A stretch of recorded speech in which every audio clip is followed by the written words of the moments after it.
De acuerdo, pues creo que ya estamos todos más o menos preparados para retomar la sesión con la última mesa redonda del día. Es una mesa un poco miscelánea. Hemos titulado El cerco en el imaginario colectivo logroñés y contamos pues, con tres participantes muy distinguidos. Se trata de Antonio Ejido, licenciado en periodismo en 1979 por la Universidad Complutense. Comenzó a trabajar en el año 75 pasando por medios como Ediciones Z, El Periódico de Madrid, la Unidad Móvil de Radio Nacional de España en el programa La Noche Abierta y también dirigió las emisoras de Antena 3 de radio en Béjar, Burgos, Albacete y Zaragoza. En 1995 fue director de Onda Cero La Rioja, en el 2001 de Radio Nacional de España en La Rioja y en el 2005 del periódico gratuito Gente en Logroño. Desde 2010 es periodista autónomo y de guardia, manteniendo colaboraciones con la prensa del Rioja, ocupándose de los gabinetes de comunicación del Banco de Alimentos, Amigos de Plus Ultra, Colegio de Enfermería o el CERMI. Además, es autor de muy distintas publicaciones, entre ellas una sobre el sitio de Logroño, San Bernabé y la Cofradía del Pez. Por otro lado, también contamos con la presencia de David García Rubio, logroñés, maestro de música y compositor, y como muestra de la diversidad de sus trabajos encontramos obras como el poema sinfónico El sitio de Logroño, del que nos hablará en su intervención, el himno Ciudad de Logroño, Chiquifolk, una obra pedagógico-musical que pretende acercar el folclore riojano a los más jóvenes, y Los sonidos del vino, una obra compuesta únicamente con objetos del mundo del vino, presentada en Actual 2015, y también ha realizado la música para varios cortometrajes. Por último, contamos con la presencia de Francisco Burgos, licenciado en Historia Moderna de grado por la Universidad Complutense, gestor cultural y responsable de patrimonio de la Fundación Caja Rioja, especializado en la sociedad de la Edad Moderna, con publicaciones como Los lazos del poder, Logroño en los siglos XVI y XVII, y artículos sobre reformismo, cambio social, burguesía o Inquisición. Ha coordinado exposiciones como las diferentes ediciones de La Rioja Tierra Abierta y otras, produciendo estudios, investigación y publicaciones de divulgación histórica y patrimonial sobre la historia del vino, la autonomía riojana o el calzado de La Rioja. Muchas gracias a los tres por aceptar la invitación. Comenzamos con la intervención de Antonio. Gracias, buenas tardes.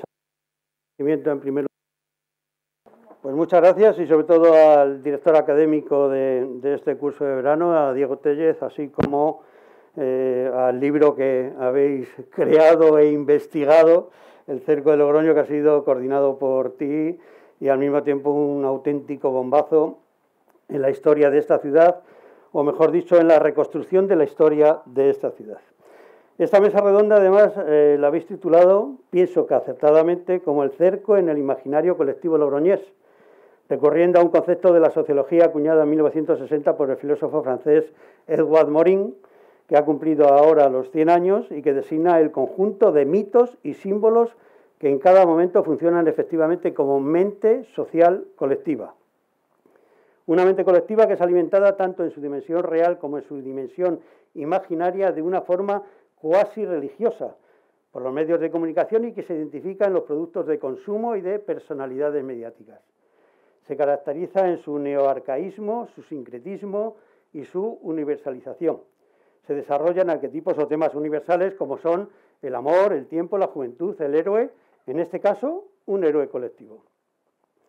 Y afirma Edgar Morin que estas representaciones fantasiosas de la realidad llegan a trascender las mismas circunstancias que se han producido en el mundo real y adquirir la fuerza y la belleza del mito, convirtiéndose en los iconos de toda una etapa en la historia de un pueblo y son aceptadas como patrimonio común independientemente de las directrices religiosas, políticas y culturales. Todo ello es ahora. ¿Ahora? Sí. Todo ello se cumple con la cofradía de San Bernabé, a la que me voy a referir y a la que dedicamos en el año 2006 uno de los cuadernillos elaborados por el diario gratuito Gente en compañía de Takio Uzqueda. En este librito, este periodista escribía que sostiene Eduardo Mato, el entonces cofrade mayor de la Cofradía del Pez, y así debemos creerle, que su padre fue uno de los fundadores de la misma junto a dos de sus tíos, que quisieron celebrar la tradición de los peces en las fechas de San Bernabé y por ello fundaron la cofradía en el año aproximadamente de 1930. Estos tres fundadores, junto a diversos amigos, se reunían para pescar peces en el Ebro y almorzarlos con pan y vino a la orilla del río, recordando lo que sus antepasados, decía el presidente en aquel momento, el cofrade mayor, allá por el 1521 tuvieron que hacer para, sin ser vistos, poder tomar alimentos y liberar a Logroño del asedio de los franceses. Sea como fuere, lo cierto es que en el año 1932 Jerónimo Jiménez Martínez, cronista oficial de Logroño y miembro de honor de la Cofradía del Pez, tiene recogido, anotado y dado a conocimiento público que el 9 de junio de ese mismo año, en el diario Nuevo Rioja y bajo el título de Reorganización de la Cofradía del Pez y la posible extensión de su actividad, afirmaba que, abro comillas, en uno de los salones de la Sociedad de Recreo Gran Casino se reunió ayer un grupo de logroñeses entusiastas con el fin de dar una organización la más perfecta posible a la fiesta que anualmente se celebra el día 11 de junio por la titulada Cofradía del Pez. Acto que este año se quiere que revista los caracteres de solemnidad debidos a cuyo efecto se procedió a abrir una suscripción para subvenir los gastos que se originen. A la suscripción inmediatamente se suman logroñeses y el periódico ofrece la primera lista que alcanza un valor de 114,25 pesetas, cuestación y lista que tiene continuación en el día 10 de junio, el día siguiente, en el que se suman ya 163,25 pesetas e incluso el mismo día 11 en el que el total ofrece un resultado de 218,05 pesetas. En el mismo artículo en el que se facilita esta cantidad se afirma que, abro comillas, si resultara algún remanente después del gasto de hoy, se destinará a los gastos que origine la propaganda que ha de hacerse para la creación de una sociedad de logroñeses y simpatizantes defensores de los intereses de la ciudad ajenos por completo a toda idea política. Cierro comillas. El cronista de la ciudad, tras analizar todos estos datos, acaba informando que si bien la ofrenda del pez, pan y vino en aquel 1932 se efectuó en el cruce de 4 cantones, de la creación de la sociedad nunca más se supo. La verdad es que en sus principios hay poca documentación escrita sobre esta cofradía, si bien hemos entresacado en los medios de comunicación algo más de lo que calificamos como anécdotas. De esta forma conocemos que en la fiesta de San Bernabé de 1934, año correspondiente al régimen político de la Segunda República Española, el Ayuntamiento defendió la denominada procesión cívica y la cofradía de San Bernabé la tradición procesión religiosa. Esto dio lugar a determinados incidentes, si bien de carácter leve, que se produjeron cuando la manifestación cívica a la que habían atendido los miembros de la Cofradía del Pez en la histórica zona de 4 cantones se resistió a dar por terminado su paseo y la procesión religiosa de San Bernabé, ya un poco impaciente, había comenzado a salir y su cabecera llegaba a la altura de la puerta de la fábrica de tabacos en la calle de la Merced. Al final, todo esto supuso un cruce de declaraciones entre diferentes instituciones. Además, Eduardo Mato aporta a la historia de la cofradía que con la llegada de la Guerra Civil y el encarcelamiento de los principales fundadores de la misma, la tradición de los procés de San Bernabé se vio interrumpida hasta el año 1941, fecha de su recuperación definitiva. Y con sede en la misma Rua Vieja, en concreto en la Reja Dorada, donde durante años se sirvió el pez, el pan y el vino, para ubicarse de forma definitiva en la Puerta de Rebellín, lugar donde actualmente se sigue celebrando el 11 de junio.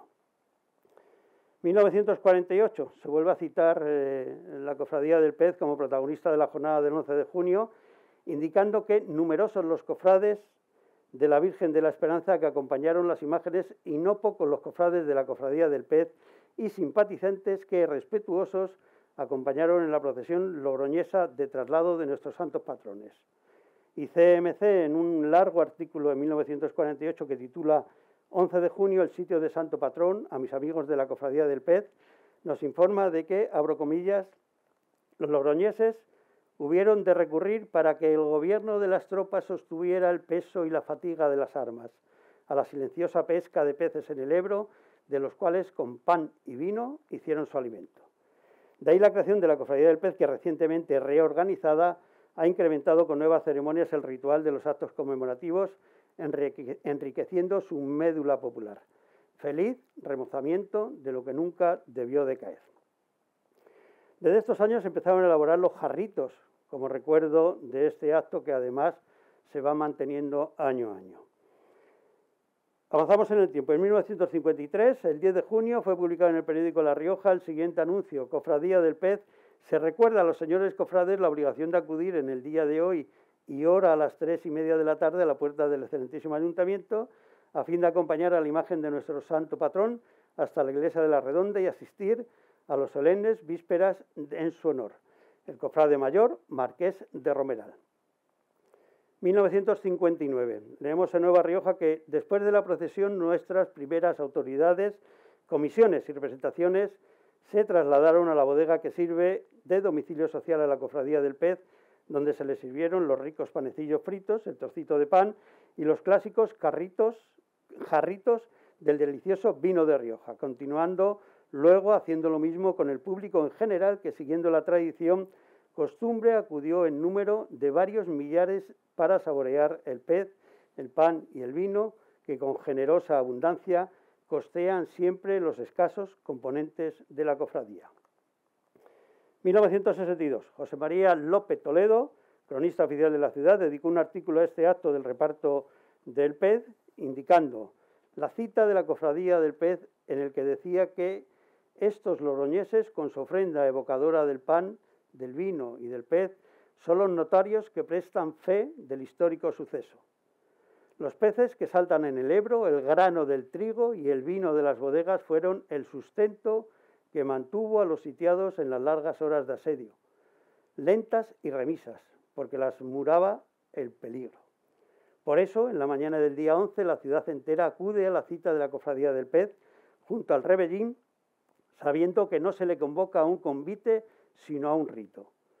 Palabras que han sido utilizadas, además, por algunos obispos en sus homilías en las misas previas a la entrega de alimentos que se suele realizar en la concatedral. 1964. Los periodistas afirmaban que se vendieron más de 3.000 jarritos. El número de peces no es tan fácil de calcular, ya que raro fue el logroñés que se contentó únicamente con uno. Y además afirmaba el periodista, muchos es la cifra exacta. En 1965 es cuando aparece por primera vez, y desde entonces todas, en el programa de festejos de San Bernabé, el anuncio de la distribución del pez, el pan y el vino, con este texto: desde el comienzo de la procesión y junto a las murallas del Rebellín, la Cofradía del Pez procederá a la distribución al público que lo desee de la tradición y simbólica ofrenda del pez, pan y vino, situándose el recinto acotado para este menester frente a las escuelas del Madroñero. 1967. Se cumplen los 446 años del sitio de Logroño y en noticia aparecida en la prensa se afirmaba que había más de 100 solicitudes para entrar a formar parte de esta cofradía. En 1968, en Nueva Rioja, se escribía sobre el Bernabé de aquel año y se han encargado 5.000 panecillos y casi el 50% más de jarros del vino que el año pasado, que ya fueron 3.000. Pan, peces y vino que bendecirá el padre Dimas, etcétera, etcétera, como es siempre la tradición. En diciembre del 68 se realiza la primera modificación de los estatutos de esta cofradía, que tiene una fecha inicial en junio de 1948. Luego fueron retocados algunos de sus articulados en junio de 1998 y el 10 de octubre del 2012. En el primer artículo se especificaba que su designio es, abro comillas, mantener y reavivar el fuego sagrado de la tradición con especial dedicación durante las fiestas patronales que se celebren en torno a la histórica fecha del 11 de junio como recuerdo de la gesta gloriosa de 1521.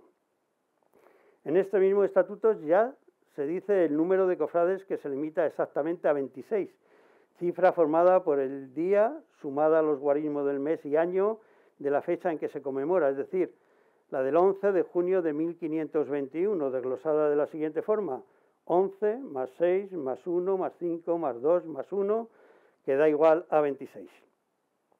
Paralelamente, es condición indispensable para ser miembro de la misma ser hijo de la ciudad y además residente en ella, y por supuesto se haya destacado por su acendrado cariño a Logroño. Todos ellos serán los cofrades de número.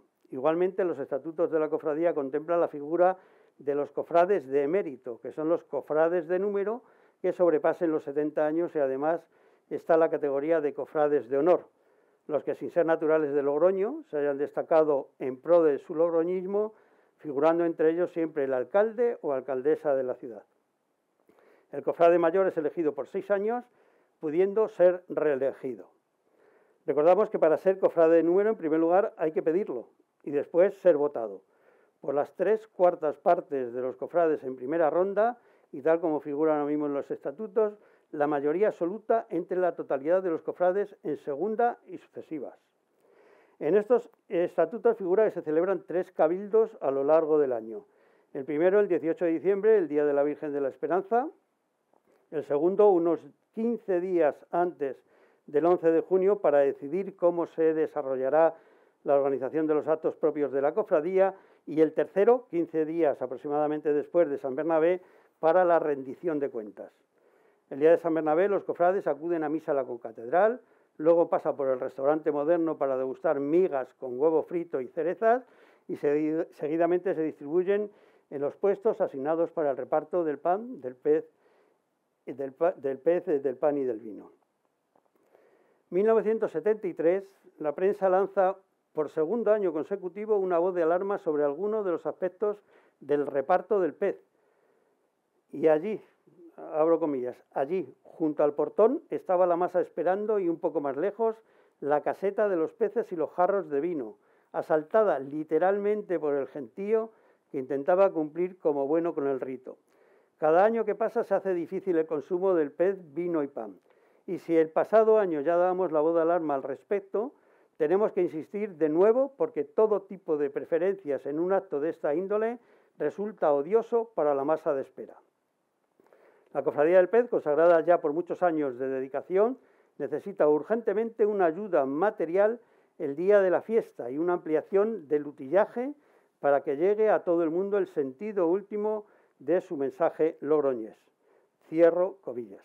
En 2006, Eduardo Mato insistía en el tema de la entrega, que esta entrega rememoraba el sitio de Logroño de 1521, en el que se estuvieron alimentando de peces, pan y vino durante 17 días los logroñeses. Y ya se apuntó lo que podría significar un cambio de mentalidad en la cofradía, pues solamente estaba formada por hombres. José Luis Rodríguez, en aquel tiempo secretario de la cofradía, indicaba, no obstante, a los medios de comunicación que en los estatutos no está prohibido la presencia de mujeres, lo que ocurría es que, de momento, no se ha presentado ninguna. Las grandes cifras del reparto del pez, pan y vino se producen desde hace prácticamente 15 años. Y no debemos olvidar que todos los gastos del reparto eran asumidos enteramente por los miembros de la cofradía. No obstante, y dada la dificultad de conseguir la cantidad de piezas que se necesitan para celebrar este acto, la Cofradía del Pez decidió en 2005 cambiar este pez por un trozo de trucha de piscifactoría, con la que consiguieron un buen producto sin problemas sanitarios, con el que se podía seguir manteniendo la tradición, un cambio en el que ha estado de acuerdo indudablemente la ciudadanía. Fue esta una decisión personal del cocinero de los peces, Lorenzo Cañas, ante los problemas que se podía derivar de la recogida de unos peces del Ebro que no eran excesivamente saludables, por lo que decidió probar una trucha de piscifactoría con la que hizo diferentes pruebas en su casa. Recuerda Lorenzo Cañas que hasta 2004 se seguían recogiendo el pescado en el río, pero en 2005 se produjo tanto la escasez de existencia como el mal estado de las aguas del Ebro, lo que ponía en peligro la salud de los que ingirieran ese pescado. Por ello decidió cambiarlas por alevines de truchas de la piscifactoría de River Fresh de Bobadilla y Viguera, que están de 2 a 4 días sin ser alimentados para purgarlos. Obviamente, cuando las cifras de entrega del pez, el pan y el vino se han desorbitado, esta cofradía ha admitido las donaciones. Antes decíamos que ellos los pagaban absolutamente todo, pero de pronto empiezan a admitir este tipo de regalo, como son las del vino, que de ser comprado en la Reja del Dorado es donado por Bodegas Vivanco, así como el aceite de la marca Rivuelo, que es regalado por Clemente Bea. En ambos casos viene ocurriendo desde el año 2007. Ojo que estamos hablando de los 1.500 litros de consumo de vino, y según los datos recogidos, y 300 litros de aceite, pero de un aceite indudablemente muy especial y de calidad. En 2009 entra la primera mujer a la cofradía, María Díez del Corral, con 28 años, lo que supone a la vez que sea la más joven de todos los cofrades y por ello que se ocupen de la Secretaría de la Cofradía. En 2010 deja la presidencia Eduardo Mato y la ocupa Alejandro Bezares, y ese año se produce un acto luctuoso. En el inicio del reparto se produce la muerte de José Ramón Rubio Echaniz, de 78 años, en las mismas murallas del Rebellín. En 2011 aparece con la procesión la primera mujer alcaldesa de esta ciudad, Concepción Gamarra. En 2013 se dan a conocer que se repartieron 30.000 raciones de trucha, siendo cofrade mayor Alejandro Bezares. En 2014, entre 33.000 y 34.000 raciones de los 900 kilos de truchas de Bobadilla, con la incorporación, además, que también es motivo de alabanza de Lorenzo Cañas, con 600 bollos para celíacos. En 2015 se hace entrega con lluvia y Lorenzo Cañas, que es el nuevo cofrade mayor, no recordaban que sus 40 años de participar en la entrega hubiera habido un día como el de este año tan complicado por la lluvia. 2017 aporta la cifra de entrega de 35.000 raciones.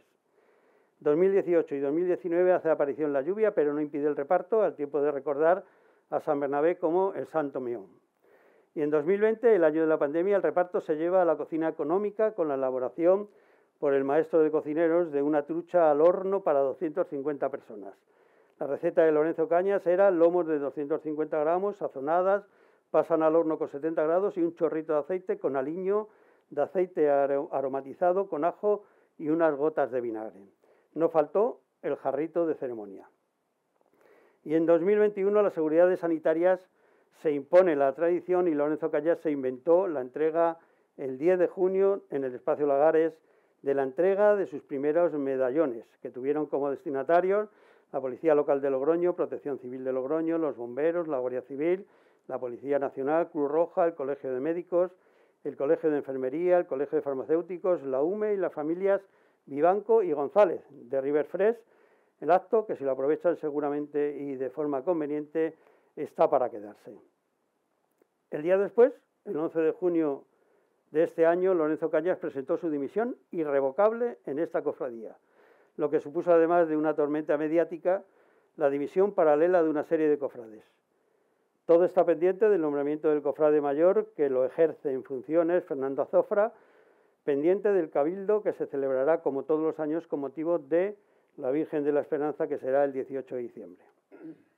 Además, en su historia, la Cofradía del Pez no ha cumplido con su obligación de entrega de pez una ocasión más a lo largo de su larga historia y no achacable precisamente a la cofradía.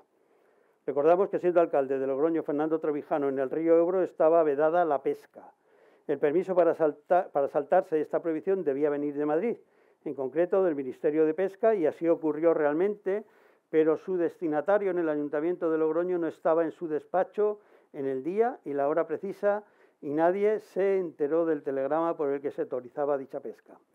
A pesar de contar con la autorización esperada, aunque sin saberlo, nadie se atrevió a faenar sin el permiso pertinente y en la caseta de la Puerta de Rebellín no se entregó el pez, pan y vino, como era tradicional, y en su lugar se colgó un cartel con una frase de protesta.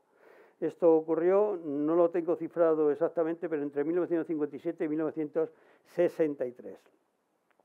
Y en 1990 se inició, como cada 11 de junio, el reparto del pan, el pez y la jarrita de vino a las 10 de la mañana. Pero las crónicas dicen que fue tal la cantidad de agua que empezó a caer que tuvieron que dar por terminado el reparto a las 12 del mediodía. De los 600 kilos de peces preparados para esta jornada, solamente se utilizaron 100, por lo que el resto, 500, se perdió. A modo de conclusión inicial, indicar que obviamente estamos en una tradición popular que muchos ciudadanos desean rememorar y que en cuanto se pueda volver a ella se seguirá celebrando con la toma del pez, pan y vino, a pesar de que históricamente nada indica que los logroñeses de 1521 tuvieran que salir de noche de sus murallas y pescar peces en el Ebro, para garantizar su supervivencia en el día a día de un intento de invasión que además no duró lo que siempre se ha venido repitiendo, 17 días con sus noches. Pero así escribimos los acontecimientos los periodistas, procurando ser siempre notarios de la actualidad.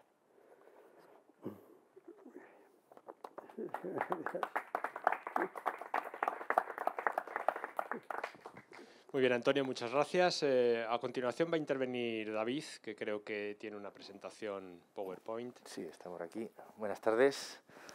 Bueno, empezar sobre todo dando las gracias a Diego nuevamente pues por esta invitación para pues dar mi perspectiva, ¿no? Como un logroñés más y como músico en el proceso de la creación del sitio de Logroño. Vemos ahí la portada, que bueno, ya es una declaración de intenciones, por así decirlo, ¿no? de las influencias que tiene, que ahora la verdad que le decía a Diego cuando me llamó, digo, no sé qué voy a contar porque habéis escrito un libro donde todo esto queda un poco ahí, pero sí que es cierto que antes, mientras esperábamos, comentábamos que al final la leyenda también es parte de la historia, ¿no? Y desde mi punto de vista, si todas estas fiestas se siguen haciendo, pues tiene también mucha culpa la leyenda. Entonces, bueno, pues al final con ese pensamiento me animé. El sitio de Logroño es un poema sinfónico para orquesta, coro y tenor solista. Se estrenó el 11 de junio de 2008 en Rioja Forum, con la orquesta del Conservatorio, el coro joven San Ignacio y varios cantores de refuerzo. Como tenor estuvo Miguel Olano y de director estuvo Jesús Subis. El año siguiente, bueno, los 2 siguientes años se volvió a hacer el concierto. En 2009 fue en Santiago y en 2011, o sea, en 2010, perdón, fue en el Auditorio. 2009 fue un marco que, bueno, ahora igual no hace tanta ilusión viendo los datos históricos, ¿no? Pero fue también bonito hacerlo en Santiago, y esa vez fue lo mismo, la misma plantilla, pero cantó Jorge Elías la parte de tenor. La idea, ¿cómo surge la idea de componer una pieza sobre el sitio de Logroño? Pues por varios motivos, ¿no? Lo primero, porque si nos fijamos en el arte en general, y yo desde mi humilde posición, que no quiero compararme con las obras que he puesto de ejemplo, ni mucho menos, pero tenemos pues la batalla de Vitoria, la abertura 1812, el sitio de Zaragoza, obras que reflejan pues momentos históricos concretos con pues los datos que haya, o rememorando ciertos acontecimientos, ¿no? Con mayor o menor exactitud, pero siempre relacionados pues con nuestra historia y cosas que han ido pasando.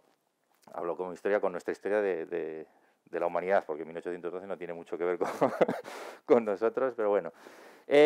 Esa fue una de las influencias, ¿no? de por qué puede surgir. Y las otras son las fiestas de San Bernabé, que veis que lo he subrayado lo de San Bernabé porque me resulta curioso que estamos aquí hablando del sitio, pero yo como logroñés siempre recuerdo las fiestas de San Bernabé, que es también, pues eso, ¿no? De un hecho histórico. Estamos hablando de unas fiestas con un toque religioso. Y hablo las de 2003 porque es cuando yo empecé a componer el sitio. En aquella época, lo que recuerdo, que me vais a perdonar si alguna cosa, tampoco lo vamos a saber porque es lo que yo recuerdo, ¿no? No es del todo exacta, pero yo recuerdo pues el reparto del vino, el pan y el pez, como acto que todos tenemos ahí, ¿verdad?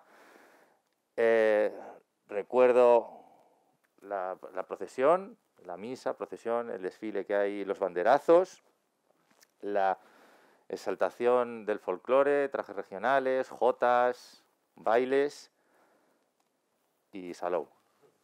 Eran unas fiestas que por aquel entonces pues muchos aprovechaban para irse a la playa, ¿no? Entonces, bueno, las fiestas estaban así. Y, hombre, pues a mí como logroñés me daba un poco de pena, ¿no? Decir, a ver, tenemos a nuestro patrón, que al margen de creencias religiosas, pues tiene esa figura, ¿no? De patrón, y no tienen la importancia, casi no hay días de fiesta, no hay casi actos, se le da más importancia a San Mateo, pues no sé qué puedo hacer yo. Pues me ocurrió, decir, pues venga, pues vamos a hacer una pieza musical. Y ahí fuimos. Claro, ya me puse a pensar y ya te vienen las influencias, ¿no? Y como a cualquier logroñés, pues las influencias pues son nuevamente lo que teníamos en aquella época, el arco, que por aquel entonces era verde con hojas, no como ahora que se ha puesto una nueva tradición que es quitar las hojas, ¿verdad? Pues eso, la procesión del santo, las murallas, el pensar en todo eso, ¿no? Como algo de ahí. Y a mí en particular tengo otra influencia a nivel de cómo vivir las fiestas de San Bernabé, que era la peña El Rebellín, ya disuelta, de la cual pues tenía varios familiares, incluso yo de chavalillo pues participaba en ella, y bueno, te hace vivir las fiestas, conocer, yo recuerdo estar pues eso, pasando por el reparto, y no sé, te hace como involucrarte en esa vida de las fiestas.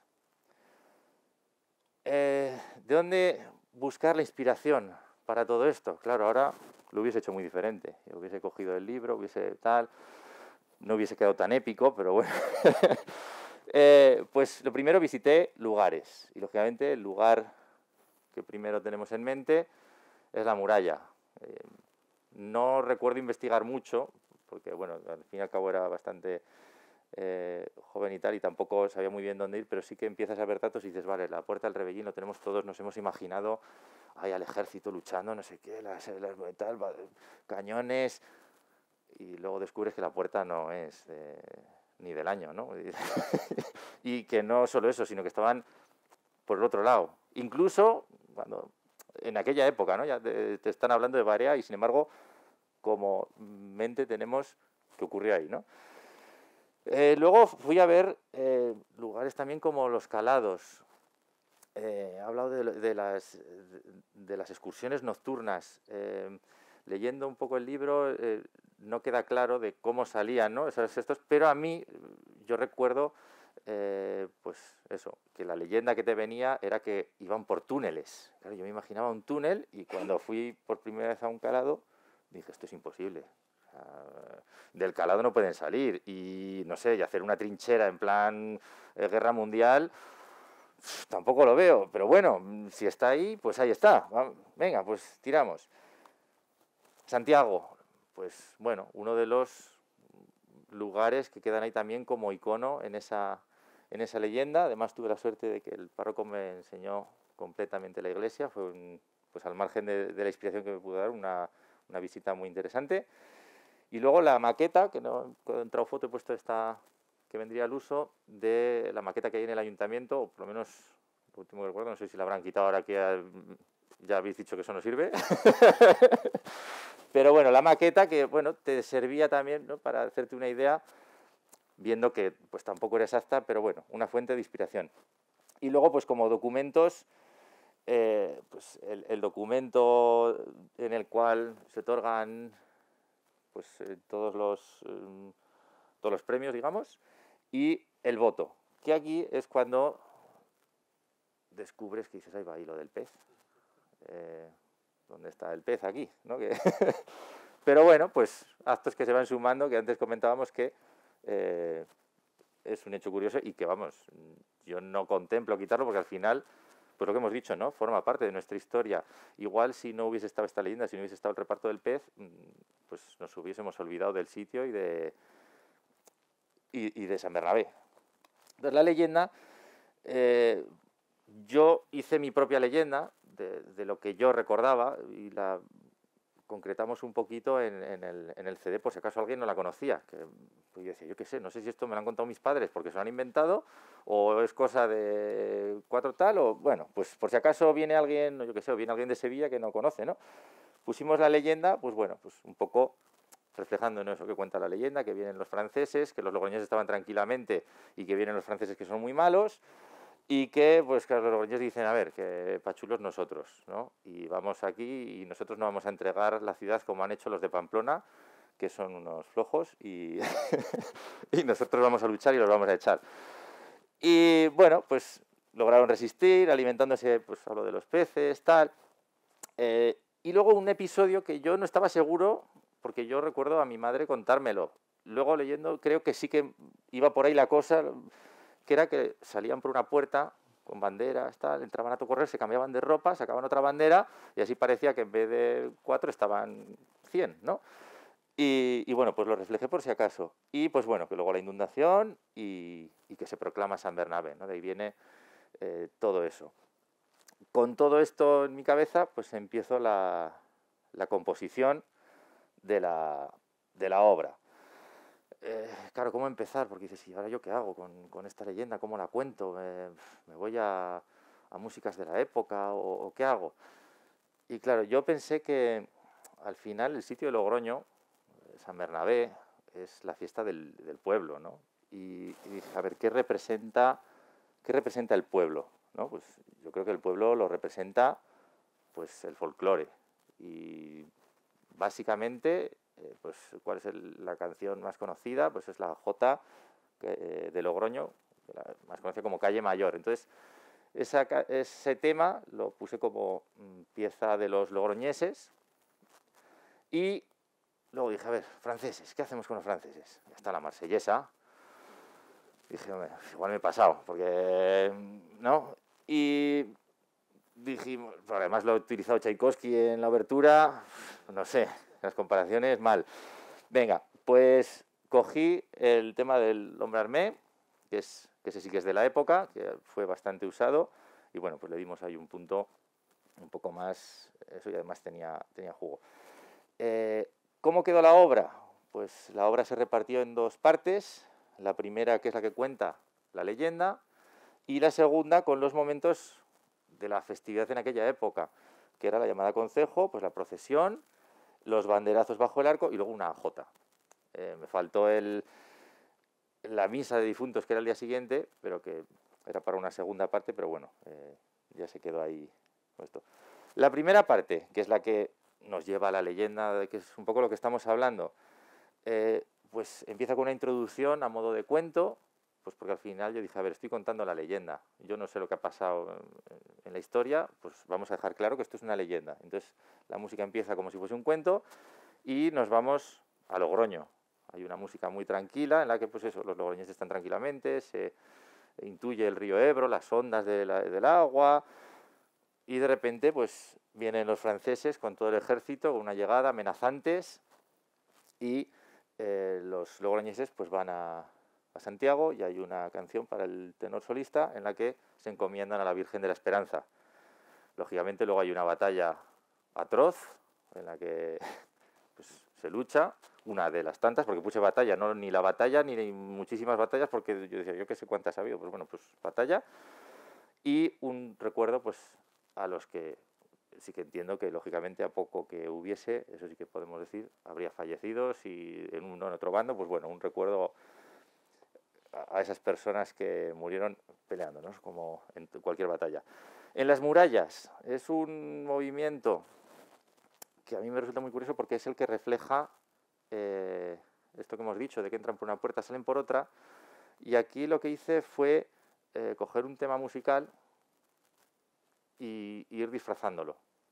Entonces primero suena toda la orquesta, luego suena el piano, luego suenan los vientos madera. Esto es un poco friki para los que no sé de música, pero bueno, pues para entendernos, toda la orquesta, piano, las flautas, para entendernos, luego suenan los violines, la cuerda, luego suenan los metales a modo de desfile militar, y luego hay un corte en el que suena un violín solista a modo de burla, suena bastante jocoso, con unos pizzicatos y demás, que es como la burla de nos estamos riendo de vosotros porque somos cuatro y sin embargo parecemos, donde luego vuelve a entrar toda la orquesta, que somos muchos. Entonces fue ese reflejo de ese episodio que yo no sabía si estaba realmente en esa leyenda colectiva o no.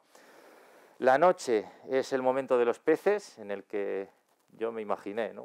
Una de esas múltiples salidas nocturnas en la que unos pobres logroñeses son descubiertos y los persiguen los franceses, y entonces van sonando los dos temas, el de los logroñeses, el de los franceses, pues bueno, por darle un poquito de épica, ¿no? a la leyenda.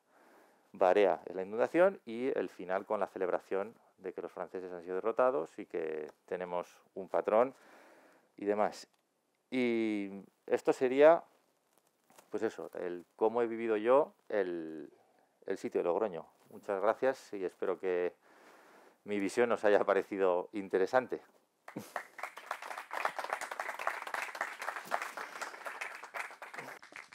Muy interesante, de hecho, David, me parece que es fascinante. Y yo no sé si te puedo pedir, es quizás un poco atrevido, pero yo me he quedado con ganas de oír algo. ¿Tienes en el ordenador algún fragmento que nos puedas poner? Quizás no ahora. Dejamos que hable Chicho, te dejamos a ti bucear. Bueno, de acuerdo, pues te dejo ese desafío ahí para el turno de preguntas. Pues sería ya el remate fantástico. Vamos a poner en marcha la presentación de Chicho, que creo que será tan sencillo.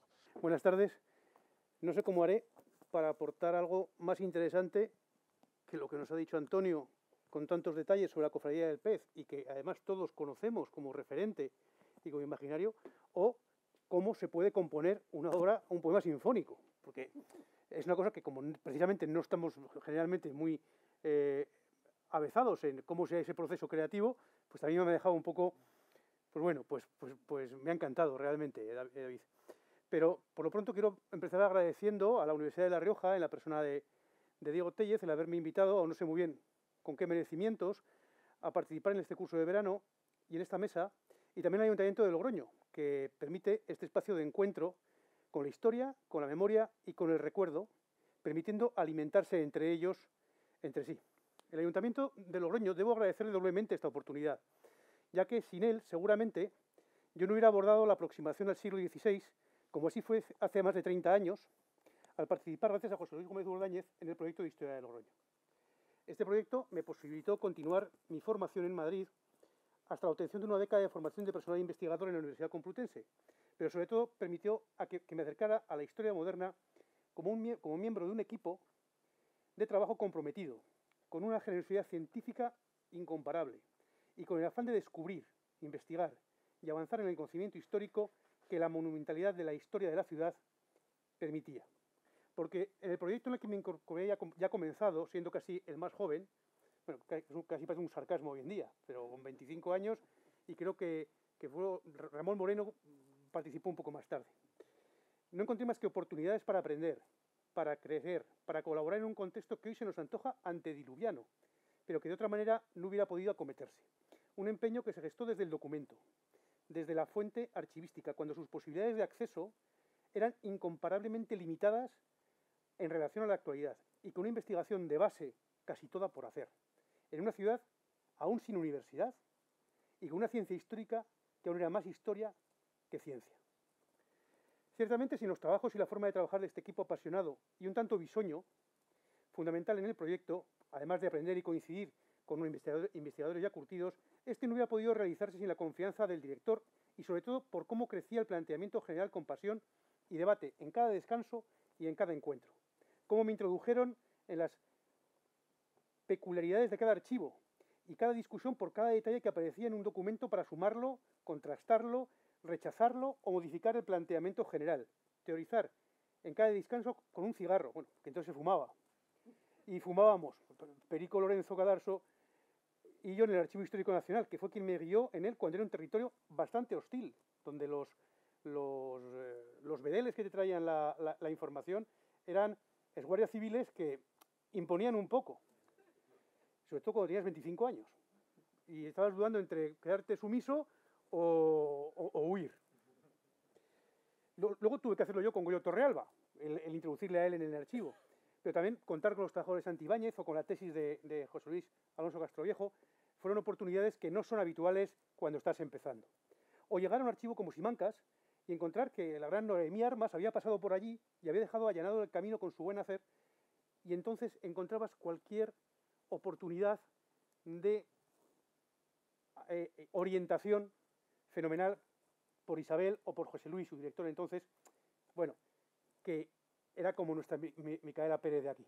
Realmente son los que nos han podido habilitar la llegada al documento, que es la base de nuestro laboratorio para poder hacer ciencia histórica.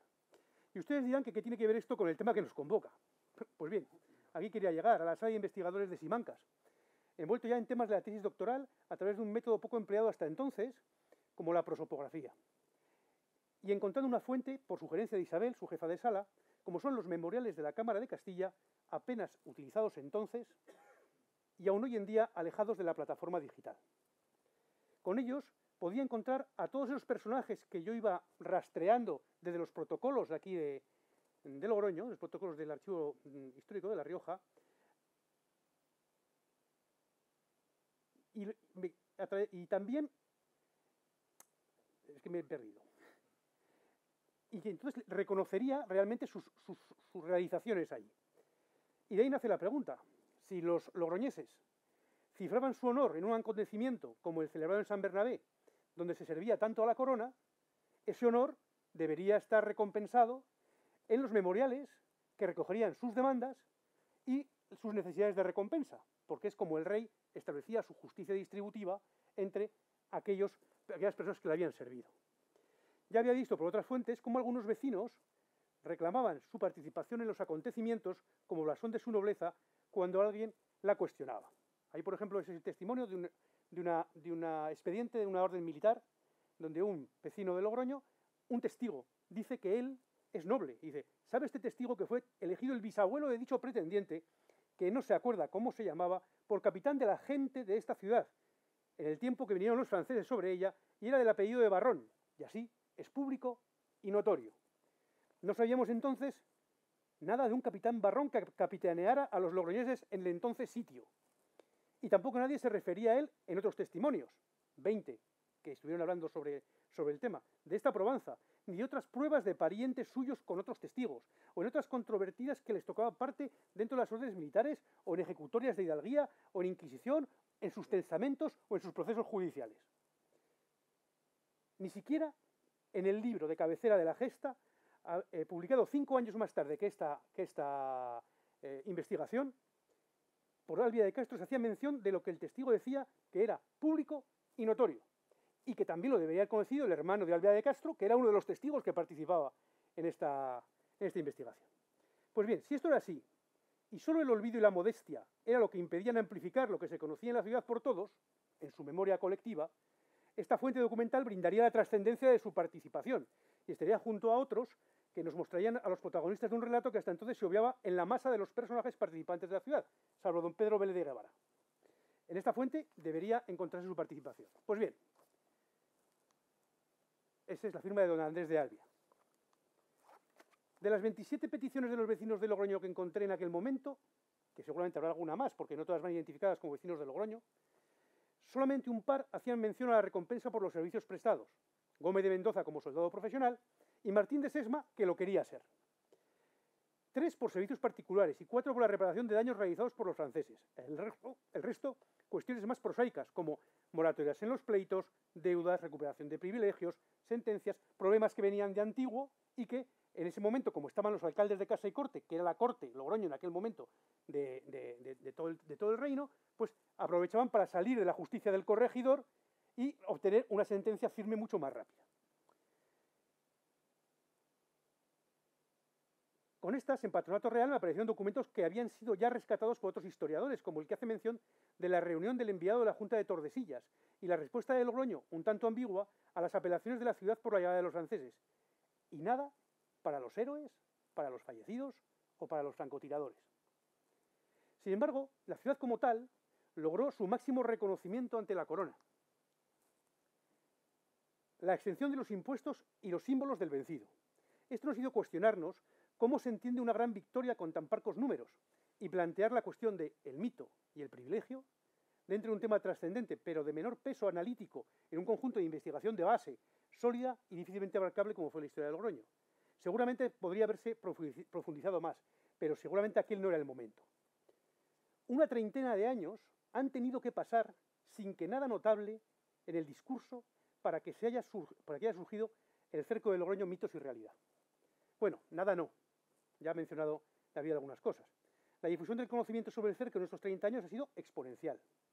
El San Bernabé dividido entre los que se van y los que se quedan ha dado paso al de los que vienen a ver lo que sucede con un recreacionismo que se preocupa de conocer y materializar hasta los menores detalles.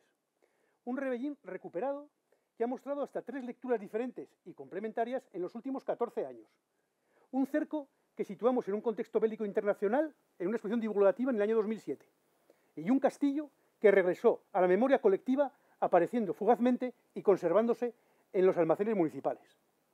No es poco. Pero ha tenido que llegar un aniversario tarde, pero aún a tiempo, parafraseando y complementando a Marcelino Izquierdo, para ampliar esta visión sobre los mitos. Lo que en un rinconcito dentro de mí me satisface bastante, creyéndome con un poco de petulancia, que algo, un poquito, habré tenido que ver.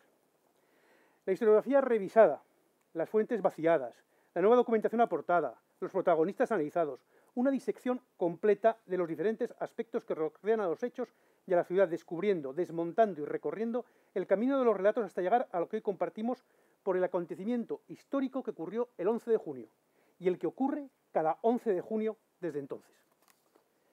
Acontecimiento que compone nuestro imaginario y del que había que establecer lo que no correspondía a la historia de entonces y lo que está ocurriendo en nuestra historia.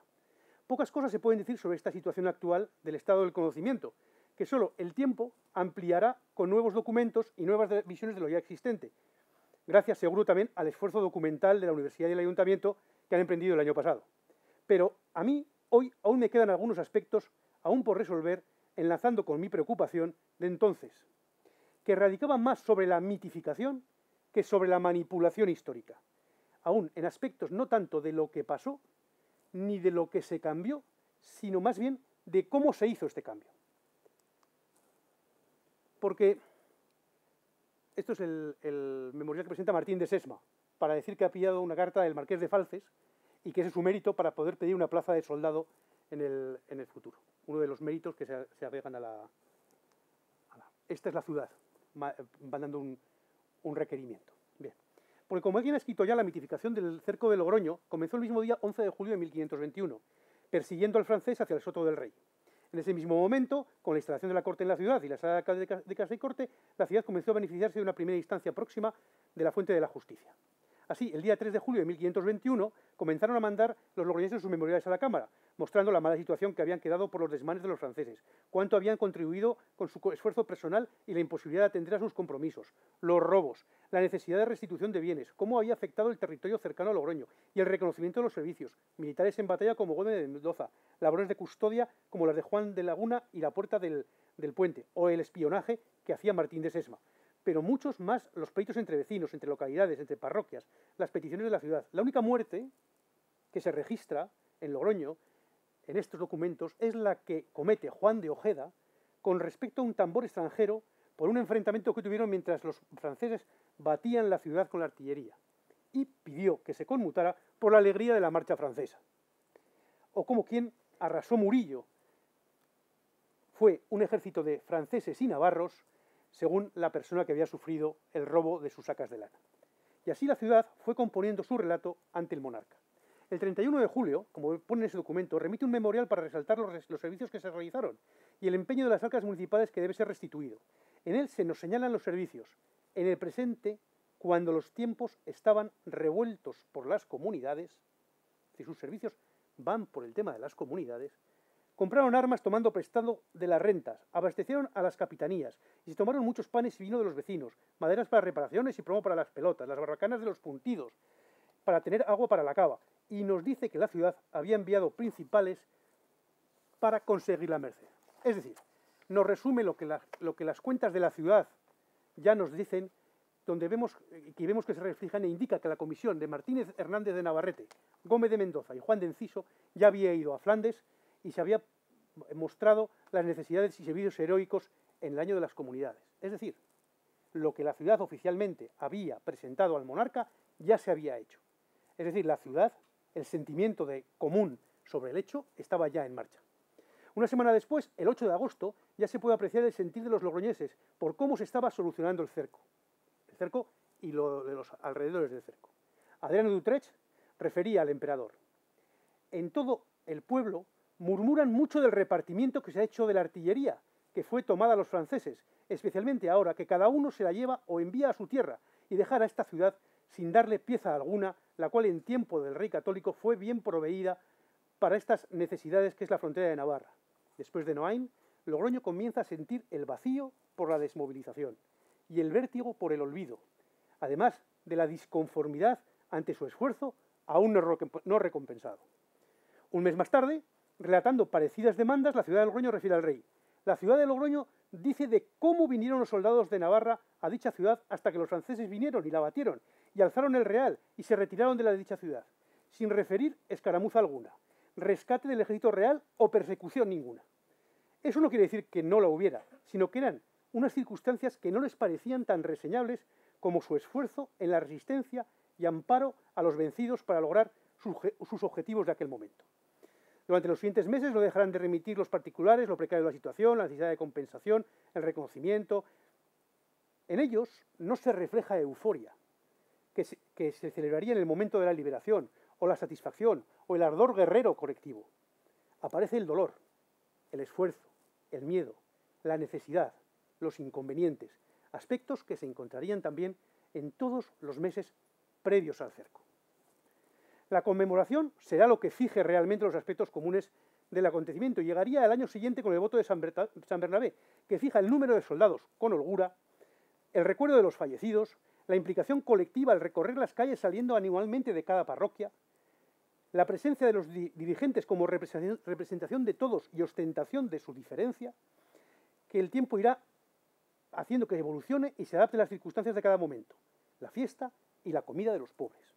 El sentir colectivo del año anterior se transformaba en un mensaje compartido que se transmitía y adaptaba cada año hasta nosotros. La procesión aquella no tiene nada que ver con la que hacemos hoy en día, ni con lo que podían hacer a principios del siglo XX, que tampoco tiene que ver con la que yo recuerdo cuando era pequeño. Y es que no nos damos cuenta de cómo cambia eso, esas referencias que son las que conforman nuestro imaginario. Pero quien terminaría de asentar la solemnidad y la trascendencia del acontecimiento será el monarca al otorgar privilegios a la ciudad de Logroño, tocantes a lo económico, con la excepción de pechos, y a lo simbólico, con las 3 flores de lis sobre el fondo azul de la bandera francesa, imagen asociada a la de la ciudad con su fuente fortificado, dejando claros los motivos del reconocimiento, que se ajustan a los muchos testimonios escritos que hemos reflejado hasta la fecha del privilegio y que establecen 2 años después lo que oficialmente compartimos. Comenzamos por reseñar, por ejemplo, que dice que el rey dice, en el de 1523, que estuvieron en nuestro servicio en toda paz y sosiego en tiempos de las alteraciones y movimientos pasados que en ausencia de mi rey hubo en nuestros reinos a voz de comunidad. Ponemos que la comunidad es importante. Y plantea los 8 puntos sobre los que se basa el porqué, el mérito de Logroño, que son el envío a su costa de gente para el ejército francés, después de que ganaran Navarra, recogieron a los soldados, pagar y abastecer a esos soldados, reparar a su costa los muros y las casas que se derribaron, echar a mujeres e hijos de la ciudad para hacer más fuerte y defenderse con mucho ánimo cuando pusieron cerca de la ciudad, aguantaron la artillería y los destrozos en arboledas y daños de hasta 60.000 euros, no solo defendieron la ciudad, sino que les hicieron mucho daño matándoles, robándoles y saliendo esforzando el tal del cerco y se retiraron, y les quitaron la artillería que traían y les prendieron y les hicieron grandes daños. Es decir, esto es lo que en 1523 estaba en el imaginario colectivo y que sobre todo al estar en el privilegio va a estar constantemente recordado. ¿Por qué? Porque se hace realmente esto para que siempre haya memoria de ellos y satisfacción de los dichos daños. El de las 3 flores de lis después hace más o menos lo mismo, solamente incorpora en este documento que estamos viendo ahora a Monseñor de Asparros. Y dice que desbarataron y vencieron y recobraron el reino de Navarra que ellos habían tomado y ocupando les quitaron la artillería que traían. Es decir, hace referencia a la artillería después de la batalla de Noain. Según cómo se lean y se interprete el documento, esto pudo tergiversarse poco a poco en esos años. No sabemos si realmente fue así, pero y ni cómo podían recordar los logroñeses este hecho, hasta que llegó Sandoval y hizo su historia del emperador Carlos V. En ella muestra bastante fidelidad a lo que se conocía. Los franceses encontraron en Logroño más corazones que hombres que pensaban. Es ese ánimo que venía en el privilegio. Parece claro que conocía el voto de San Bernabé y las fiestas y regocijos, los privilegios y posiblemente más documentación que hoy manejamos. Era cronista de su majestad y podía aproximarse a lo que hoy llamamos historiador profesional. Bueno, aproximarse, porque realmente un cronista, además de lo que leía y reflejaba, era valorado por cómo contaba en la línea propagandística que necesitaba su mentor.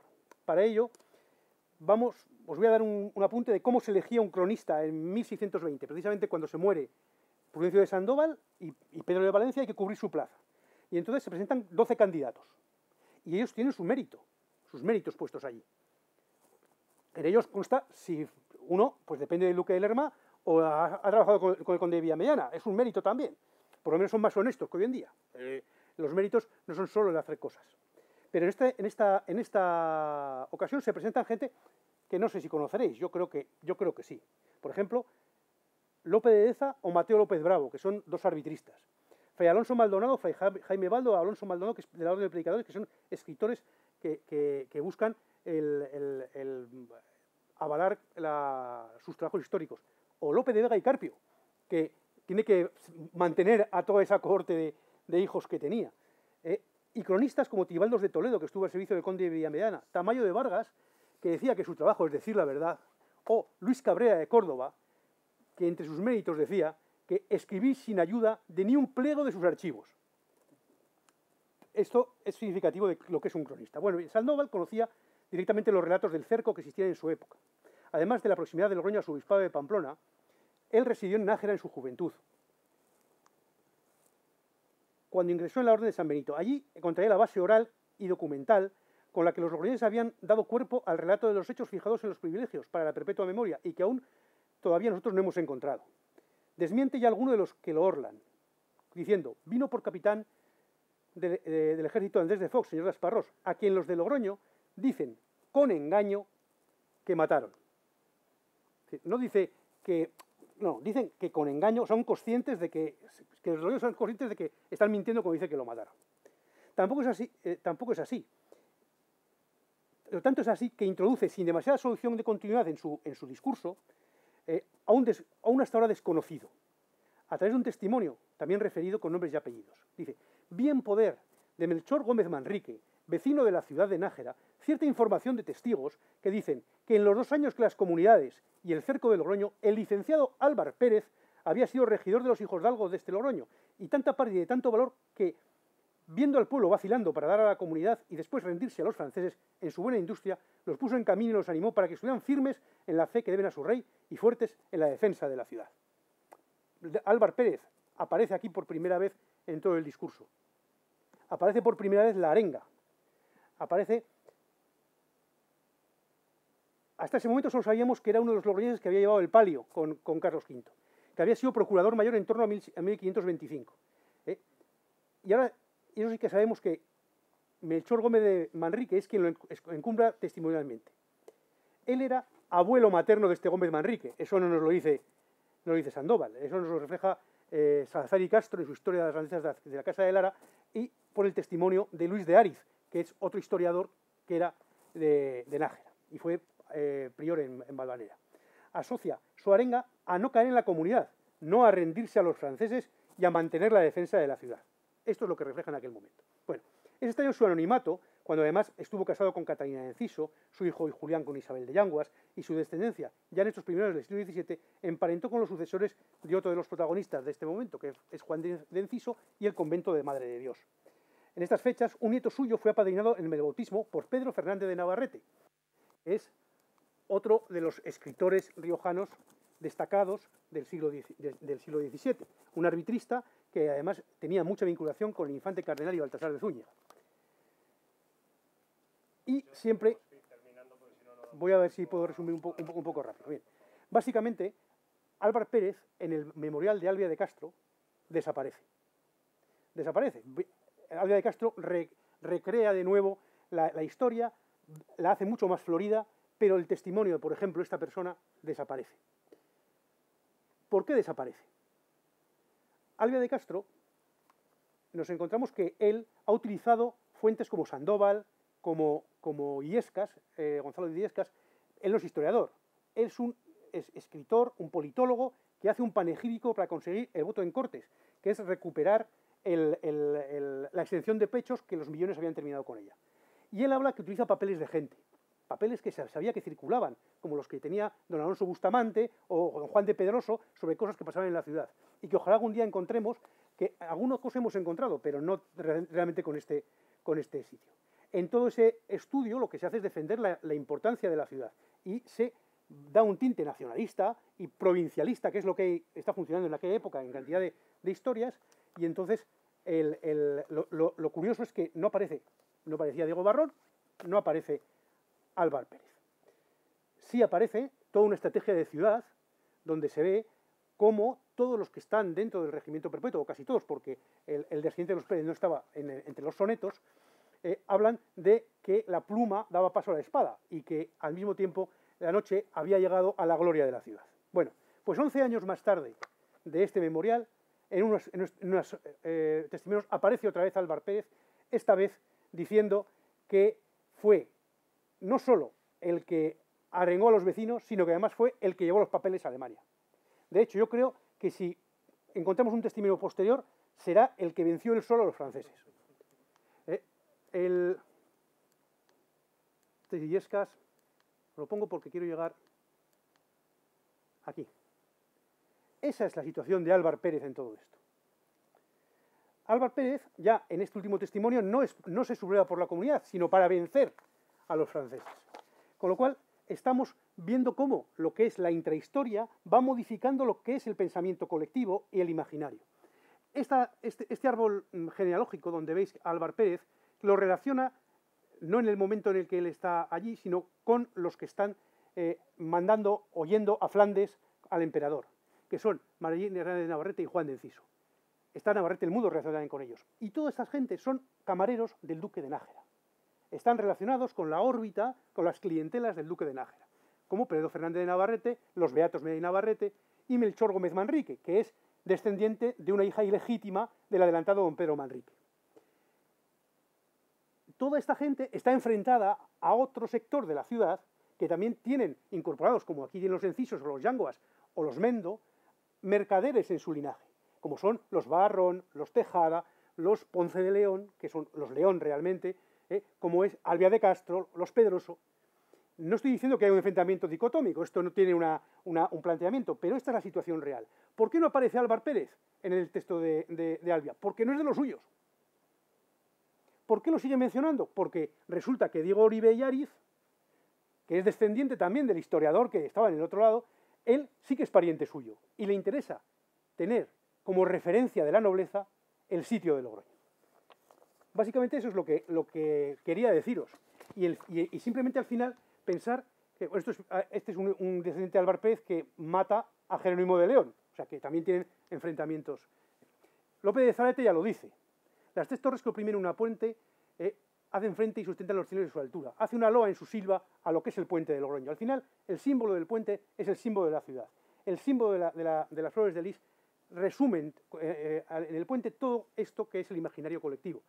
Y eso lo podíamos imaginar de cualquier manera, desde cómo se ha imaginado en el libro del Cerco, cómo es el grabado que hace de ley en 1845, cómo son las referencias arqueológicas que se encontraron en el puente, o por qué no el puente de Praga.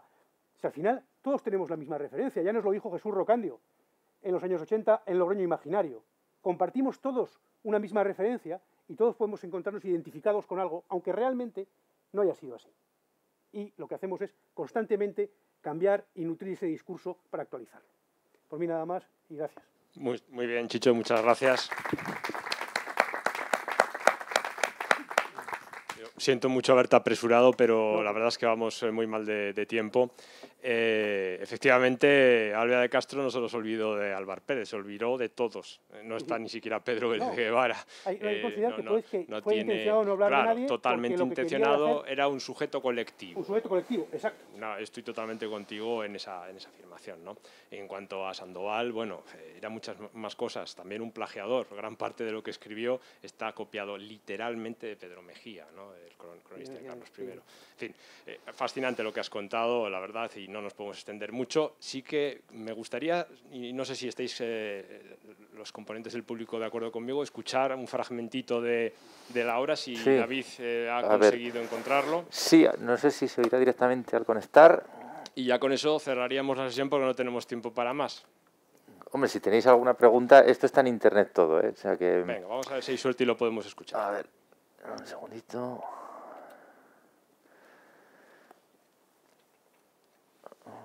A ver, vale. Me os voy a pasar, porque claro, está con doble pantalla. A ver, lo paso ahí para que se vea. Mirad, en Cultura de Rioja tenéis toda la obra del concierto de Santiago, ¿vale? Simplemente si vais a la parte de fototeca y demás, pues ahí os va apareciendo todos los números. Y luego en el propio YouTube os he buscado pues el 11 de junio, que es el que vamos a escuchar. También hay varios fragmentos subidos del concierto y hasta un un cómo se hizo. A ver si quiere. No sé yo, ¿eh? Sí, es que, a ver. No lo coge el audio. Que se va a oír de aquí.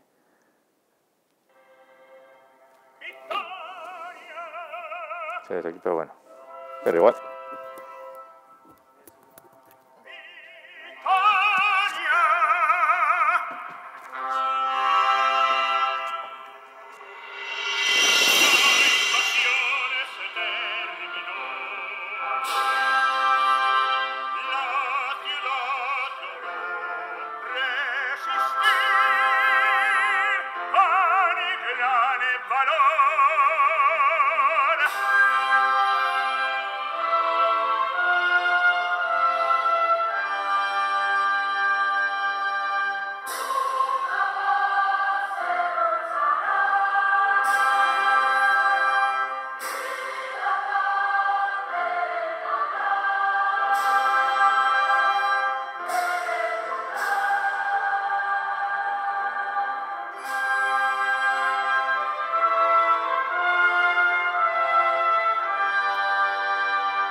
Fantástico, David, muchas gracias. Pues como bien decía Chicho, seguiremos construyendo capas. Hasta mañana.